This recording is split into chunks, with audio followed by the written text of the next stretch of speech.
If you're a driven, active person who wants to reach and pursue a higher quality life with some ambition, then guess what? This podcast is for you. This is the Driven Athlete Podcast. What's up, y'all? It's your man, Dr. Kyle. Welcome to the Driven Athlete Podcast again. We got really cool special guest with us, Dr. Christina Colonna. She's a speech pathologist who has been working with my son, which is really cool, and I really appreciate the work you've been doing. But I thought it'd be insightful to bring her on and some of the relationship with youth, active young kids, and then some of the things you work on with them. So thanks for coming in. Thank you for I know you're me. busy running your own practice and stuff. So yeah, thank you. Thank you. So where are you from? Originally, I'm from Staten Island, New York. Okay. I moved to Florida about three and a half years ago. What brought you to like Palm Beach County, Palm Beach Gardens?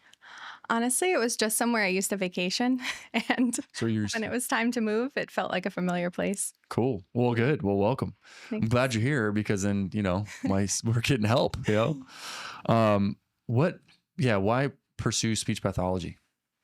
So my sister was diagnosed with autism when she was 2 years old. So we had every therapist there was in the home: occupational therapy, physical therapy, ABA therapy, and speech therapy. And the speech therapist just always stood out to me as the coolest because they helped the children communicate. She gave my sister her first words.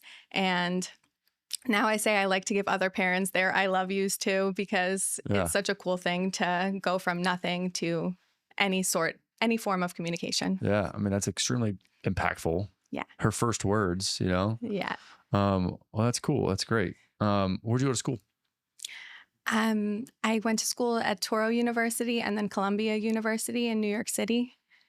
Cool. So Columbia for speech pathology? For speech pathology, we need our master's to practice. And then in New York City, you need your bilingual extension if you're going to practice in another language. My other language is Spanish. Oh, cool. And then I received my doctorate. Awesome. Wow. That's really cool. I didn't know that. That's awesome. That's really cool. So what's the main type of demographic you work with now?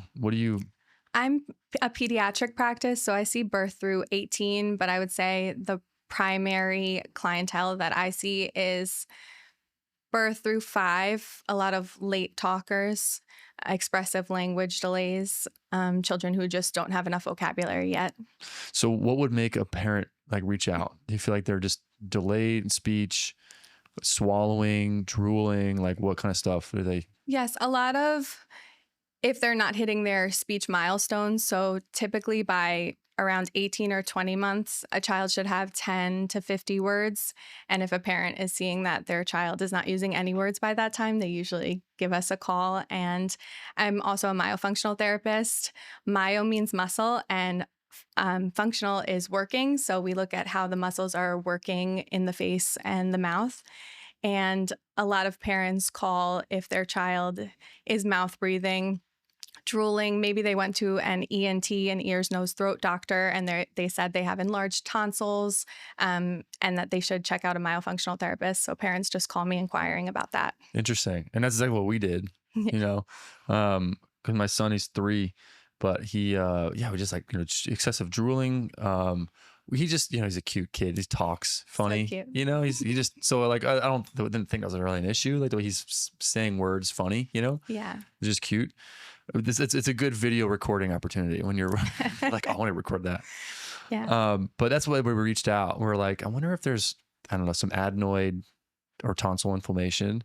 And then if there's any speech, strength, stuff that we can intervene with, Yes. And I thought that was cool is cause you just don't know this stuff. I just didn't know, but all the cool little interventions little exercises to do at home that are engaging for the kids, for my kid at least. Cause what kid's going to do repetitions of an exercise? You got to make it a game, Yeah. But yeah, insightful little exercises that are purposefully driven to improve some kind of dysfunction, Yeah. And like we talked about, structure does impact function. So checking out the structure to see what's going on in his mouth before doing the exercises and while we're doing the exercises, it's a really collaborative approach. Yeah, that's good.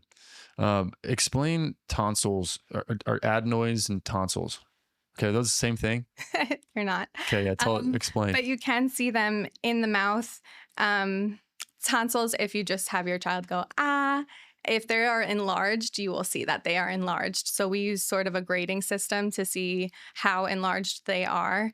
And that is considered an airway obstruction, which would cause mouth breathing because they are enlarged in the mouth. And children typically sit with their mouth open to get that air. Interesting. So it's just going to exacerbate their need to mouth breathe, which then would probably cause more drooling because their mouth's open all the time. Yes.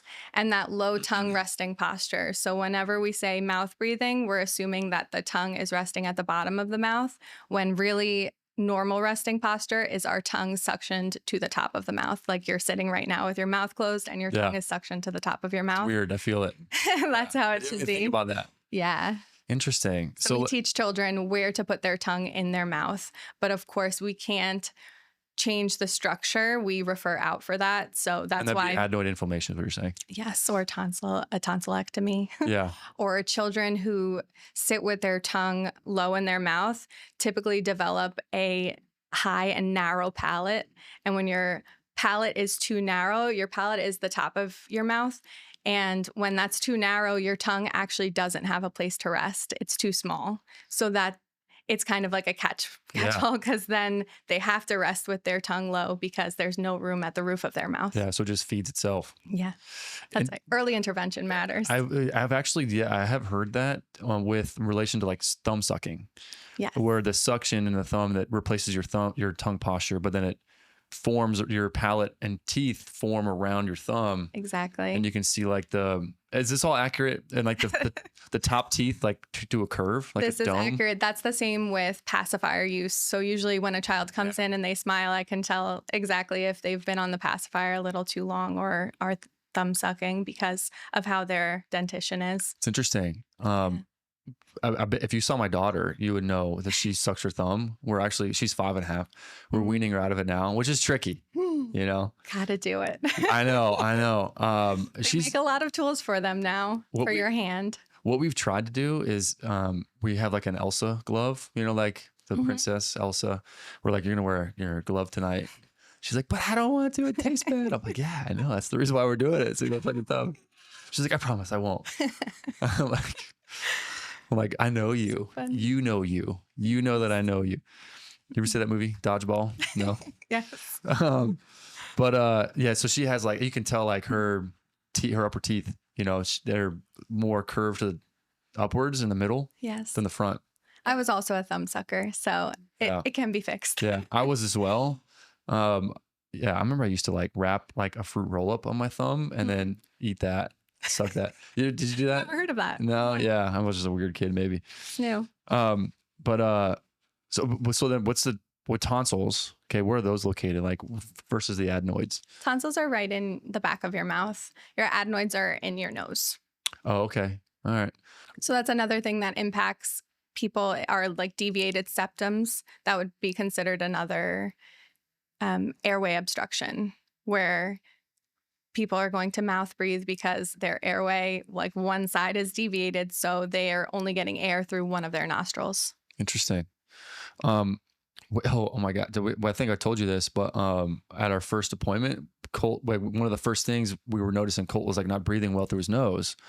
So I would like, it was tricky. He's 3, right? But I'm like, I would pinch his mouth closed and then close a nostril and tell him to breathe in, and he could do it, but it was a little struggle. And I switched sides, couldn't breathe through that nostril.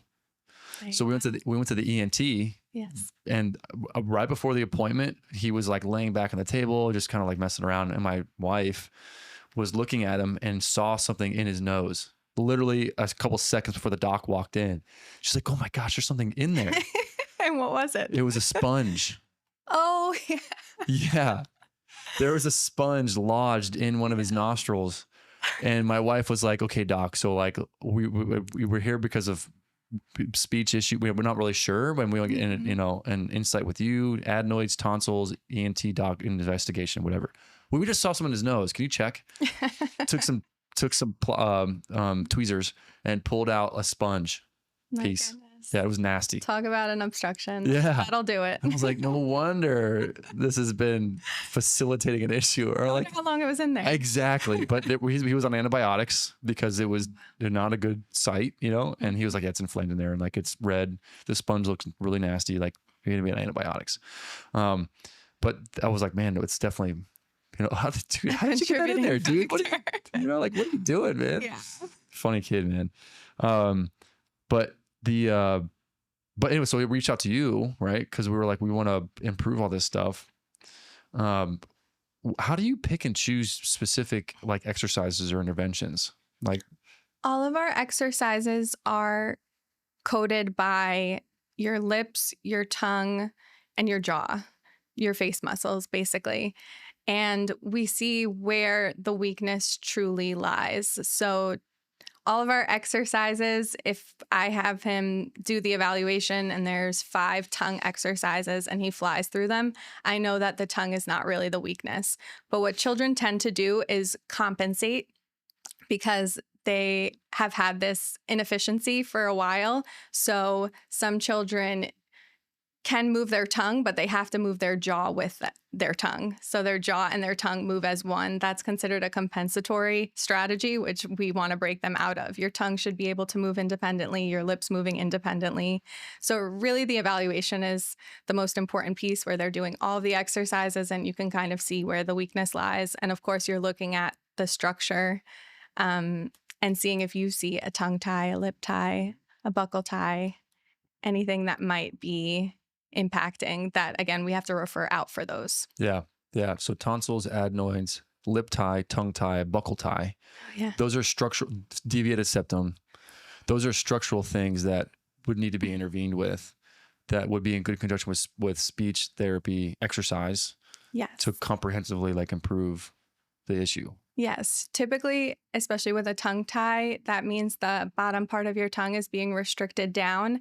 We recommend myofunctional therapy before getting it released so that your tongue gets used to where it should be once it's released. Because once you have all that freedom with your tongue, it's important to have that consistency of where it should go. Yeah.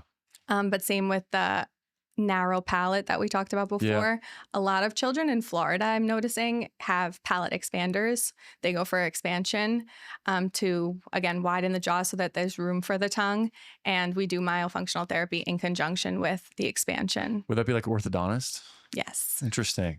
So is that like part of just the braces whole approach? Like in addition to straightening the teeth, also widening the palate? Yeah. Or is it a completely separate thing? If they have a small lower jaw, we usually see crooked teeth in children. Or when children are growing in their teeth, you actually want to see spacing in between each tooth. And when we don't see the spacing, that is an indicator that they're probably developing a smaller palate. But not all children that get expansion need braces. Those are separate from each other. Interesting. But, okay, cool. yeah. Awesome. What would make, like, if someone's listening right now, just like looking at the bottom of their tongue and looking to see if there's a tongue tie, like or their lip tie and the top of their top lip? So not everyone can identify it. And even myself as a myofunctional therapy, I can assess and observe, but I refer out to a pediatric dentist that has experience with myofunctional therapy. That's very important because sometimes I've sent clients out for referrals, especially for tonsils. That's the worst one. There are some ENTs here. The biggest tonsils. If you can see the tonsils hanging in your kid's mouth, they are enlarged. And I've had ENTs be like, it's fine. Here's an antibiotic. And sometimes, again, I can't work on therapy until there's no obstruction or, I'm not going to continue therapy until there's a structural intervention. Yeah. Interesting. We went and seen an ENT and my wife took him and his thought was like, his adenoids seem to be they're fine. They're fine. But if I could definitely tell that if you went to another ENT, plenty of ENTs would be like, oh, surgery, like right away. But I don't think he needs it. Yeah. Is that a common thing too? Like, I don't want to say over surgery, over recommending surgery? I would say for the tongue tie, definitely. And sometimes also for the tonsils. Definitely. And the thing is, if your child gets myofunctional therapy early enough, you can actually prevent some of that. Oh, cool. Yeah. All right. So like lip tie, tongue tie, are those like born congenital? Like are you born? Yes. Okay. You can get a surgery. My nephew actually got his tongue tie lasered at 2 months because he was having difficulty breastfeeding, latching.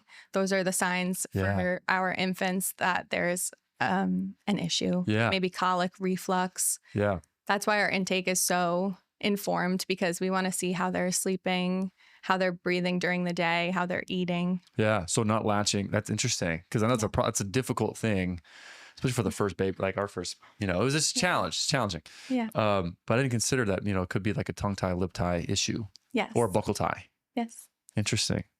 And so at school, you mentioned your doctorate research was mainly on autism. Yes, I did autism and parent coaching because I feel that parents are sometimes left out of the therapy, but we have to take into consideration that my clients are coming to me for a half an hour, sometimes once a week. They are with their parents the rest of the week. Yeah. So it's so important to me that parents know what's happening in the therapy room so that they feel comfortable to carry it over at home. Yeah. I mean, I would agree. Like the biggest coach is going to be their mom or dad, both. So then what led you to shift more into the myofunctional? That shift actually happened in Florida with the influx of what I was seeing, again, with the palate expanders, the tongue ties. And I had a lot of clients with persistent articulation errors, which is any speech sound is, sorry, lost my train of thought. Speech sound disorders that last for a long period of time. So clients were coming to me that had been in speech therapy for 3 or 4 years, seeing very little progress. And that was a red flag to me, because with speech therapy, we expect to get them off our caseloads pretty quickly, especially if they're cognitively able to do the exercises. So I started looking into myofunctional therapy because I saw how the different parts of the mouth that aren't functioning correctly structure-wise are impacting now the speech sounds, because children are unable to move their mouth in a certain way, move their tongue in a certain way. A lot of sounds our tongue actually goes up for, like L and T, D. So if a child is unable to elevate their tongue, they're going to have trouble with these sounds forever. Yeah. For a long time until they compensate. Interesting. I'm not sure if it's related, but like when my son says like animal or like the L words, like his tongue goes out of his mouth. It's like animal. And that makes sense because he is not yet able to find the spot that his tongue should rest, that upper palate. Yeah, he's having trouble with that. We put honey in the back of his teeth. Like, he did it last night and he wanted to say hi. Oh, thanks. And he said that, I was like, hey, show me your exercises so I can tell Dr. Christina that you did them and what to do and stuff. So he was like doing them good last night. Awesome. And he had that little green bite thing. Yes. And then he was able to put his tongue behind his teeth. Yeah. I think that's the first time I ever saw him do it, actually. I had told Mom that bite block really helped him because it kind of was pushing back the tongue too. And he kind of understood, like, I can't really stick it out with the bite block in my mouth. But it's just funny. It was like we have a mirror in front of him and we're like, I'm going to put some honey, or I'll rub the back of his teeth, and he's still going in the front of his teeth, just under front of his teeth. I'm like, no, behind your teeth. Yeah. And he'll go in front of his teeth, under his top lip, put honey behind his teeth, still can't find it. He has to close his mouth and then he'll, find it. He's doing exceptional for his age, though. We have to take that into consideration. Yeah. I mean, I don't disagree. He's practicing. He's doing good. Yes. But it's just, I don't like, man, I didn't know this stuff. This is interesting.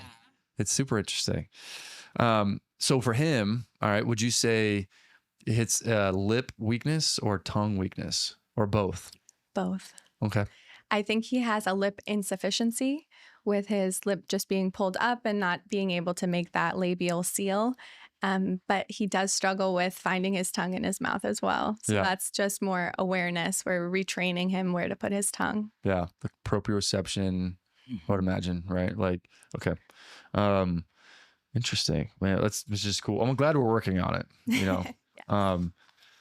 So Did you have your own practice before you came down? Like, and when you were in New York, did you have your own practice? I did. I worked in early intervention and the schools for a little when I first graduated. And then I had a private practice in Staten Island for 5 years. Oh, cool. Before moving down here. Awesome. Yeah. What made you want to do your own practice? Or they're not, like, is that normal? Yeah. I don't know that it's normal. I ventured off because the schools have a lot of restrictions on what you're able to work on, especially because everything needs to have an educational impact in the schools, which is great. But there are a lot of children who don't fall under that criteria. And same with insurance. Insurance really heavily dictates what you're able to work on and how. And having your own practice, you kind of have free range to Whatever you want. do whatever you want and see a little bit of everything, because the schools, sometimes you're seeing like the same thing all day. And for me, my mind wants to work a little more. So I like the variety of private practice. Yeah. Yeah. We're super similar. Yeah. I mean, you're basically speaking the same thing I have said about 1,000 times. Yeah. So what the link between, so we see a lot of active people, we see a lot of youth athletes, you know. I coached football at King's Academy for a couple of years. We have a lot of connections in the area with youth athletic and coaches and stuff. So we've seen athletes as young as 8, from 8 and college athletes, high school athletes, and some pro athletes, and then active adults too. But anyway, we do see a lot of youth athletes too. Breathing patterns, of course, I would imagine, with issues like this would affect their athletic performance and ability, right? Definitely. Is that, could you describe the link of speech issue and breathing as it relates to like sports performance or activity? Yeah, well, when a child is breathing through their mouth, they're not getting the same oxygen delivery that they should be.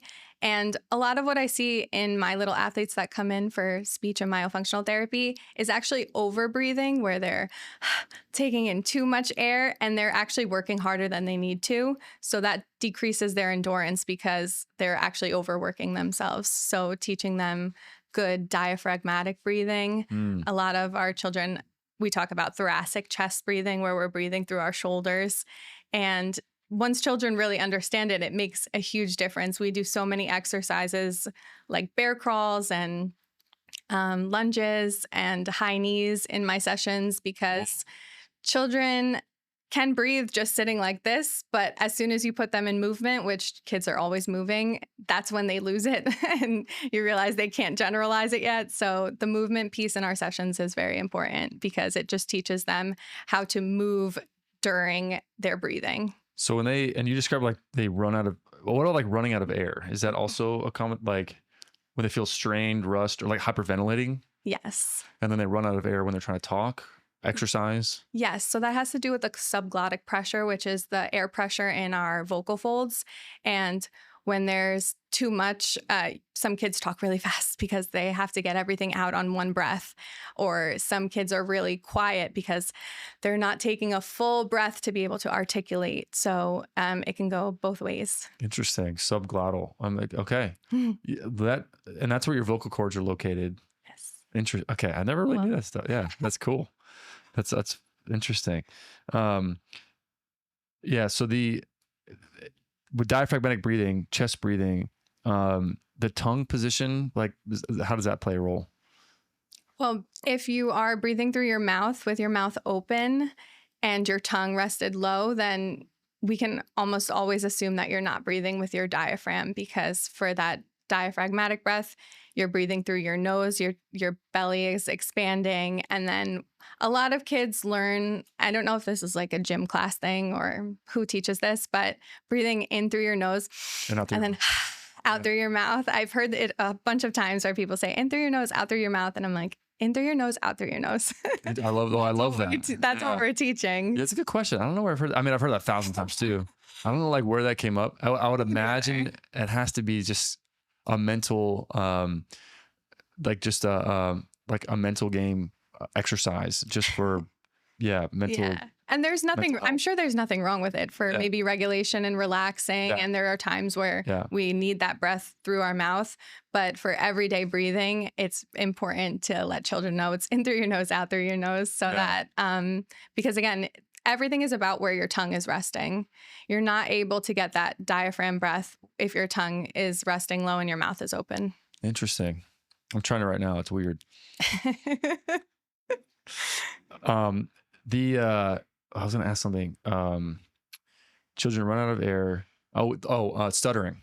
So like my son stutters a lot too. I did the same exact thing. He'll like say this, like, and I'm like, okay, let's go. You know, we need to get in the car, or like go wherever we're going.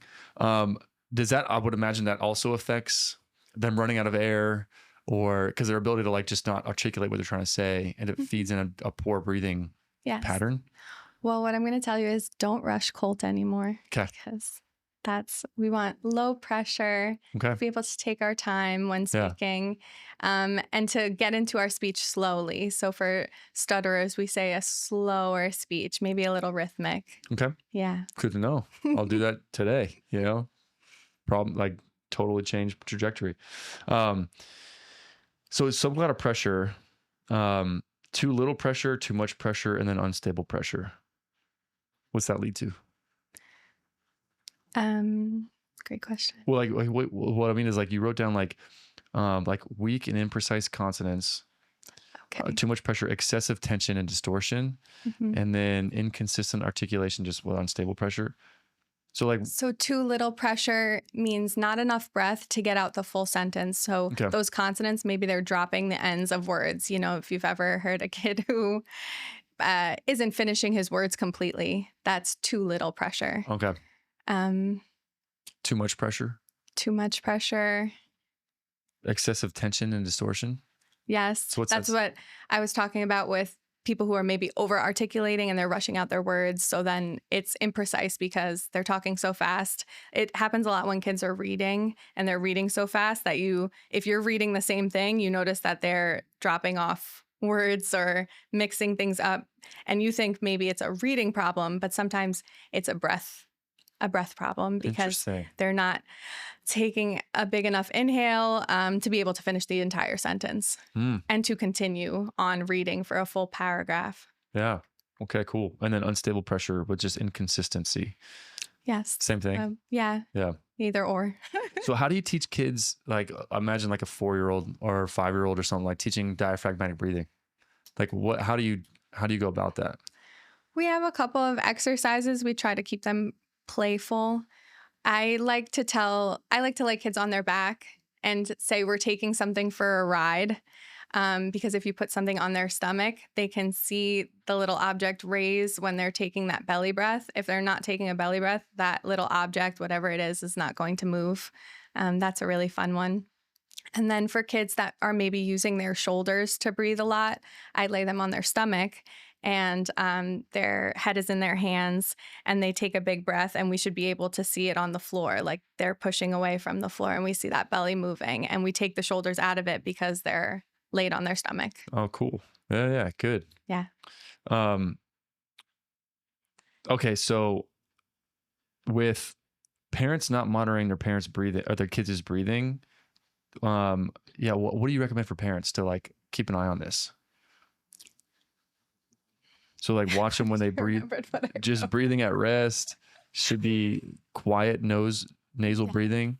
Quiet breathing. Your child, lips you closed. should hear your child breathing. Their lips should definitely be closed. If you see any drooling or during the day, if you see them sitting with their mouth open, that would definitely be a red flag. Yeah. When they're sleeping, if you are hearing snoring, or their mouth open, that would be a red flag. Or if they have restless sleep, they're waking up a lot in the middle of the night, because sleep is heavily impacted by the way we breathe. Yeah, totally. I mean, whenever I'm sick and my nose is stuffy, it's the worst. Yes, exactly. We've all been there. Yeah. What do you recommend for that?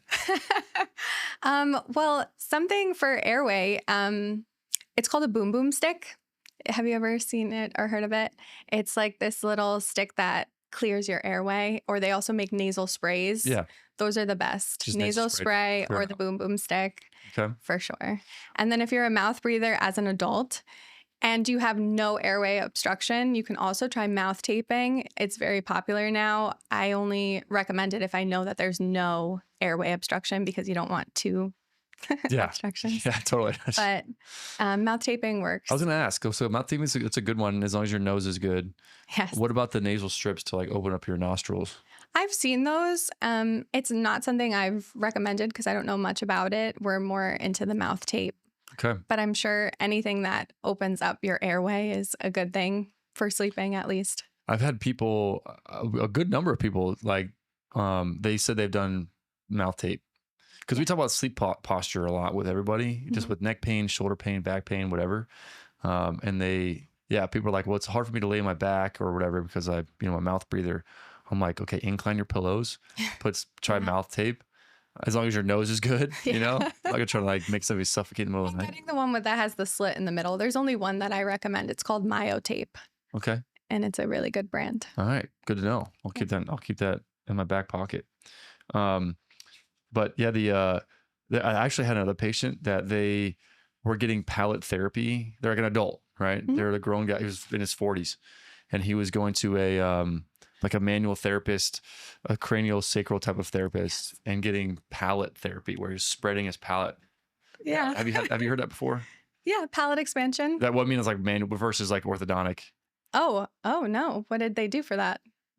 How did they manually expand it? Well, they put their thumbs in their mouth and then they will like open up their palate. Yeah. Is that real? Yeah. So your palate fuses together at a certain age. So no, I have not heard of that. I spoke to this therapist on the phone because they were like, she wants to talk to you and meet you. And I was like, cool. She was a unique individual, Yeah. That seems very holistic. Yes. Very good. Very granola. Yeah. But everybody has their own personality and flavor that they bring to the table. And then each individual patient has their own flavor they like, Yeah. There's very spiritual individuals, and then there's granola, and then there's also very like just pathoanatomical and black and white, orthopedic surgeons would be in that boat probably. Mm-hmm. And then cranial sacral therapists and yogis, and, they'd be on that other end. Yes. She was on that end, which is cool. It has this. Like it. Is he okay? He says. Have you heard from him since? He's a unique individual. Okay.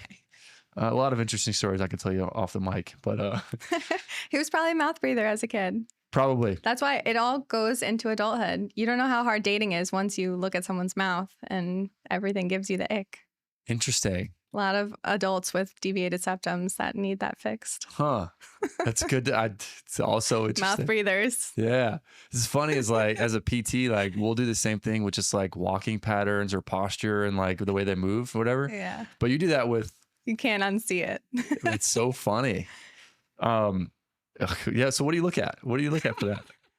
I'm just always looking at the face. But I don't know if I should say this on here. You're going to cut this, right? We'll see. Well, yeah. The last person I dated had a deviated septum, but I noticed it on the first date. It didn't really bother me. I guess he masked his mouth breathing. And then after that, all I saw was mouth breathing, and it drove me crazy. I took him to a doctor myself, and he got the surgery for it. But then we broke up. Oh my gosh. I did get him the surgery. Well, at least he was miserable. He had a deviated septum with turbinates, which is like big balloons in your nose of pressure. And yeah. Wow. But you can't unsee it. It's a deal breaker. I mean, yeah, like, if you're hanging out with somebody that long. Yeah. I feel like something for me that I don't know if this is a similar kind of thing, but like the way that they chew and they eat, if they're like loud chewers, I'm like, yo, we can't do that. That's probably a myofunctional thing too. Interesting. It is. It's all connected. Anything that has to do with the face and mouth. Interesting. Yeah. Anyway, that's a big pet peeve. Chewing loud. Too. I'm like, have some consideration. Right. But it could have been that they were a mouth breather the whole time when they were a kid. Some kind of a tie, maybe. It's not their fault. It's not their fault. Like, why are you being so inconsiderate? This is absolutely atrocious to listen to. That's funny. What about snoring? Is that something related to palate? Airway obstruction. It's airway obstruction. And could be palate, because if you're snoring, your mouth is open. And if you're open mouth breathing while you're sleeping, you might be open mouth breathing during the day too. So that's how it's all So connected. it just facilitates it more. Yeah. So let's say a grown man, fortunately, I really don't sleep. It's not me. Okay. I really don't snore in my sleep, but, would you recommend speech pathology, some kind of evaluation on that for them? It really depends on what's causing the snoring. In some cases, it could be allergies that need to be looked at. It could be the deviated septum. It could be habit, because prolonged mouth breathing, it creates this habit of mouth breathing. That's all you know. Your Yeah. mouth is open and you don't even realize it's open, just like our mouth is closed, but we don't realize it's closed. So finding out why the snoring is happening is really important. So let's say it was mouth breathing habit. Would the interventions of speech pathology related interventions be helpful? This would fall more under myofunctional therapy. And I would say that is where maybe mouth tape would come in handy, because maybe they're only snoring because they're only opening their mouth at night, and the mouth tape would help with that. Interesting. Yeah. I was also going to ask about TMJ dysfunction, like TMJ issues. Because we've done some TMJ therapy interventions for people, rehab. And we have to go, sometimes you got to go in their mouth and like mobilize their mandible and stuff. And that's what this one patient I was talking about. Similar kind of, he was having similar things like that. And some TMJ interventions with the same therapist that he was seeing. And then one of the things too was palate widening. And she was like, yeah, you really need to widen your palate. So get gloves on, get in there, and then doing some TMJ mobilizations and interventions, some soft tissue work of like the pterygoids and the masseter, stuff like that. But then, then widening the palate. Yeah, that does sound like craniosacral therapy. Is that what that therapist was? Yeah. I think so. Yeah. And she actually came in and met me. I forgot. And she brought me the notebook of her interventions that she was doing, her own photos in plastic sheets and in a notebook. I was like, wow, thank you for this. This is awesome. I did use more tools for your toolbox. Yeah, more tools for my toolbox, man. And I love that you're passionate about what you do. It's just not what I do. I'm sorry, but and that's when we need you. People need you too. But yeah, she was craniosacral therapy, and it was it's just interesting. Do you see a lot of TMJ stuff? Actually, no. I think that would fall more into the adult category. As the children, I'm not seeing that as much.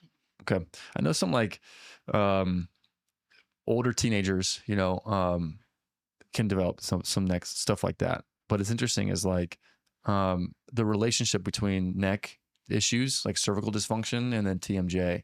Mm-hmm. It is super, closely related. So you haven't really seen any of that? No, not so much. And either would do some speech pathology pathologists in school. Do they go that direction for adult treatments? I would assume at clinics, definitely not in schools. Schools actually were not allowed to touch the mouth at all. There's no, for the most part, feeding therapy or myofunctional therapy that takes place in schools, which is why, like I said before, it's so contradictory, because if a child is on for a speech sound disorder, but I feel like they need that intervention in their mouth, you really can't treat it. So when do you do that? As soon as you graduate, doing so it's on-site funny, training? When I graduated 10-ish years ago, we didn't get any training on myofunctional therapy. It was not really even a thing yet. It wasn't as popular as it is now. Of course, there was research on it dating way back, but our grad schools and post-grad did not prepare us for this. So this was all outside training. Interesting. And usually myofunctional therapists can actually be dental hygienists as well. Some people can become myofunctional therapists without the speech therapy component. I like both because most of my kids have a swallowing issue as well, or a speech issue as well. And we can treat all of that. Yeah. It falls in our scope. Yeah. That makes total sense. For swallowing interventions, what do you do?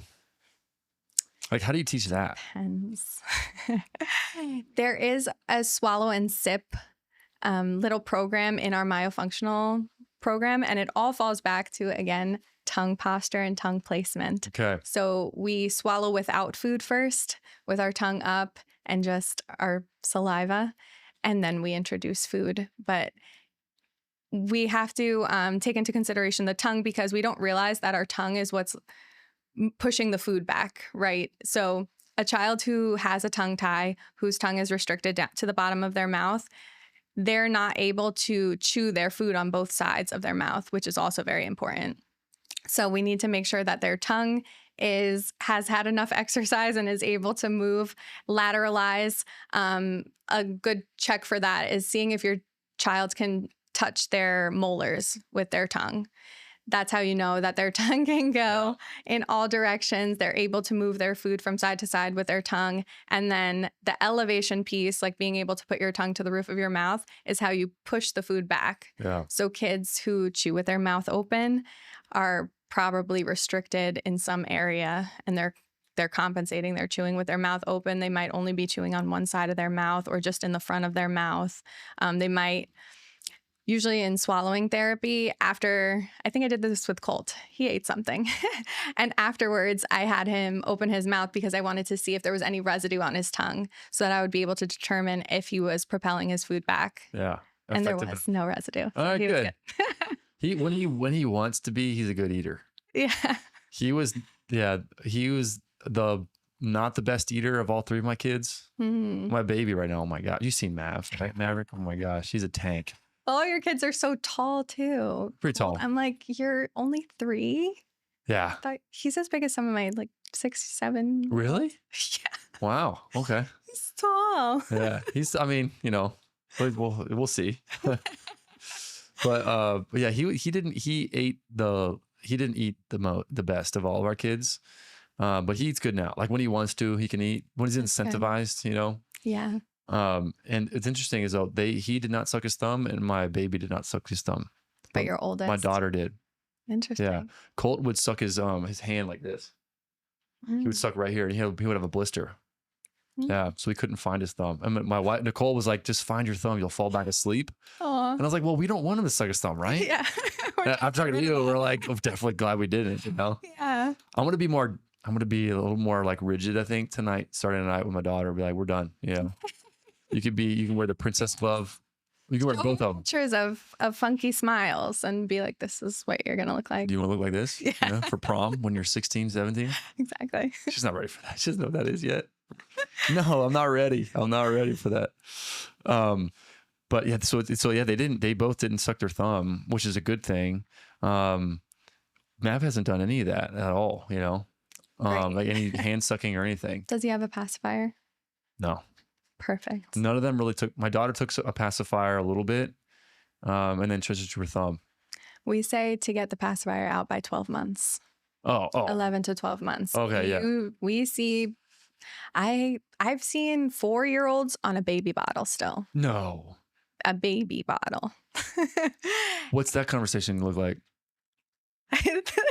I mean, at the end of the day, a parent is going to do what they want to do and what they feel is best. Yeah. And they're going to comfort their child the way they want to comfort their child. I'm just here to say what might happen in the future with your dentition and your speech and all the other effects that it might have. But at the end of the day, it's your choice. If you need to give your child the pacifier at 3 years old, they're just going to have a different smile. What's the reception like? Is that how you present that conversation? I do. I make sure that parents realize all of the effects of it, because even again with bottle feeding, you really want to see children off the bottle and eating regular food by 12 months because they need their jaw developed. And what develops our jaw is chewing, chewing meats, chewing things that are tough.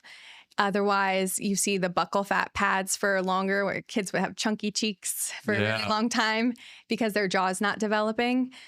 Interesting. So most parents take it well, though, when I say, there's also something called bottle rot, where your 2 front teeth or, a lot of your front teeth kind of decay because milk has so much sugar. And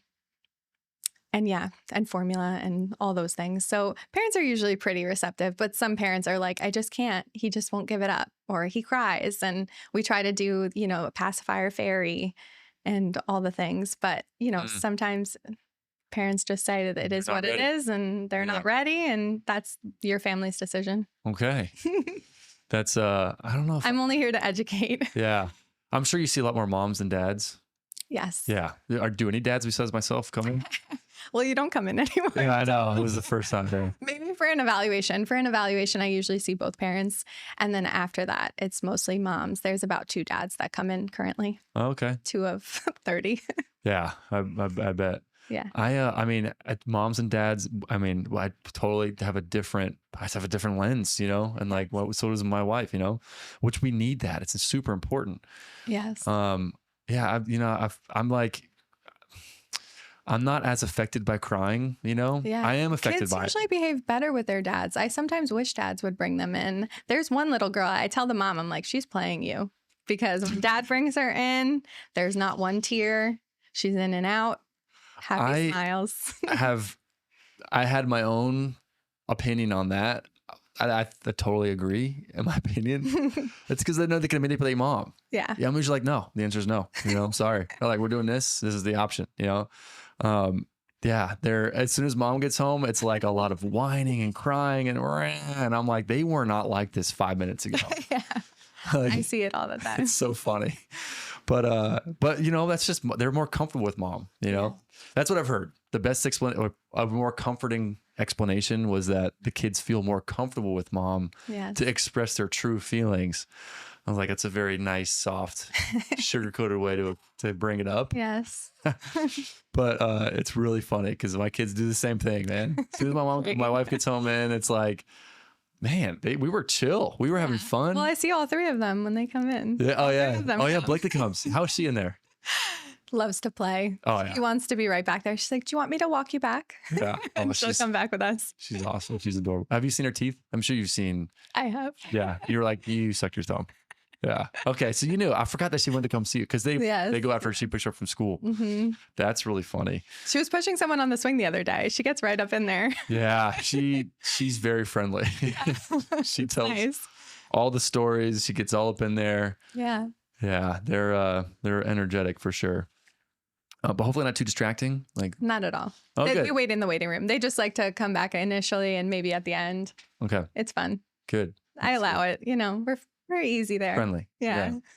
But so I was gonna ask. Okay, so the conversation with you know, parents are gonna do what they want to do.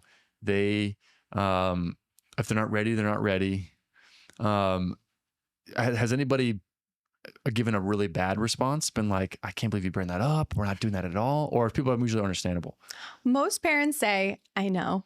Okay. They already know that they're facilitating this behavior, maybe, and they usually say, I know, we're just not ready.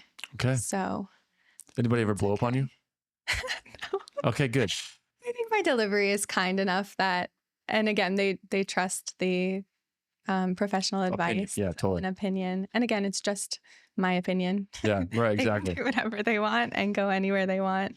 And that's, again, the great thing about private practice is that you kind of choose your clients and they choose you. Yeah. So if I run across a parent who really isn't going to implement anything I'm saying, after a couple of months, if we see no progress, I might say, I might not be the right therapist for you because I'm asking you to do this and this, and there's no follow through, and your child's not going to see any progress with me. Okay. What's that conversation? I've said that probably only twice in the past 3 years. And it's just because some families are against a surgical approach, which again is totally their decision. I think it should be a team-based decision, a family decision. Yeah, totally. But parents are understanding after that. Yeah, interesting. Yeah. I've actually thinking back, like I've had, and then we'll land the plane. But I had a situation in particular. This guy, like, he didn't blow up on me, and I swear I thought I was being super tactful and just like inquisitive, you know, just like sharing thoughts, you know. But he was like in his 50s or 60s, but he had like this shoulder and elbow issue. Been playing a lot of golf or whatever. This was a couple of years ago, so not my own practice. This was somewhere else. But I was like, hey, so like, you know, sleeping position, and you say it hurts in the morning. It doesn't hurt when you go to bed. How do you sleep? He's like, well, I sleep on my right side. I'm like, well, that's the arm that hurts. It might be important. It could be influential to not sleep on your right side to give the thing a break. It's contributing maybe to the sensitivity. He's like, hold on a second. He's like, where'd you go to school? How old are you? He's like, you're going to tell me I've been sleeping like this for 35 years. Like, I'm like, bro, the 35 years conversation, like, dude, relax. You know, I'm just sharing information that might be helpful and applicable for your arm issue that you're sleeping on. That might be contributing some issues and not allowing it to be better. Anyway, he was not happy with that. Wow. And I was like, oh, man, like, I feel really defensive right now. Like, I'm sorry. You feel like I'm attacking you. It's because you see adults. I think people are a little more kinder about their kids. Yeah. Yeah. A little softer and like, yeah. And for a lot of people, it might be their first time having kids and their first kid. So they don't really know. So they're just appreciative of any and all input. Insights and help. Yeah, totally. For sure. But that was, and I was like, my gosh, man, relax, you know? But anyway, thanks for coming in. Thank you. If people want to reach out to you, how's the best way to get in contact with you? Probably on Instagram, Special Kids Speech. You can find my website on there. Message me on my website. Okay. My phone number is on there too. So Special Kids Speech on Instagram. Yes. Or website. And they can DM you there or inquire on your website. Yeah. Is that how Nicole reached out to you? Or she called? She called. She called. Okay. She might have found me on Google. Yeah, or Google. All right, cool. Awesome. Well, thanks again for coming in. And Thank you for having me. Don't hesitate to reach out to Dr. Christina if you have any kids that are battling any speech issues or swallowing and things she might need to help you out with. And if you have any questions or comments, concerns with me, like, please don't hesitate to reach out. Any orthopedic sports related pain issues, we love to at least talk on the phone and give you some insights and some direction. And we'll catch y'all next time.